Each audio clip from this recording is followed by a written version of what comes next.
Video শুরুর আগেই বলতেছি আজকের ভিডিওতে যারা কমেন্ট বক্সে হাহা রেট দিব তাদের পুরো বেগুন ভর্তা বানাই ফেলবো। তো আজকে বেসিক্যালি আমরা জানবো হলো বাঙালিরা কেন মোটা হয়। তো হ্যালো, আমি হলাম মিমি, যাকে তোমরা সবাই চিনো। তো আজকে আবারও চলে আসছি একটা আজারে বিষয়ে ভিডিও নিয়ে। তো চলো ভিডিওটা শুরু করা যাক। ডায়েট এই জিনিসটা বাংলাদেশে নাই, কারণ বাঙালিরা মানে আমরা যখন ডায়েট করতে যাব তখন দাঁড়াও আগে একটা কিছু দেখিয়ে নিই। কি দেখে খেতে মন চাচ্ছে? তো আমারও চাচ্ছে, বাট আমাদের মায়েরা এগুলো এখন রান্না করবে না।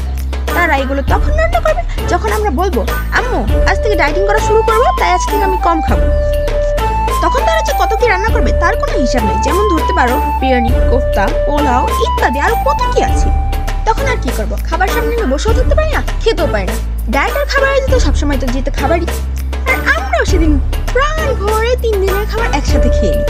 তো বক বক করতে করতে ভিডিওটা শেষ পর্যায়ে চলে এসেছি। বাট আরেকটা কথা, তোমরা এই ভিডিওটার কমেন্ট বক্সে আর কি বলে যাও যে এরপরের ভিডিওটা তোমরা কোন আজারা পেঁচালের ব্যাপারে শুনতে চাও। তো আমি এরপরের তোমাদের কারো কাছ থেকে আইডিয়াটা নিবো আর কি। হয়েছে আর বক বক করবো না, তোমরা এই ভিডিওটা এনজয় করো। টাটা।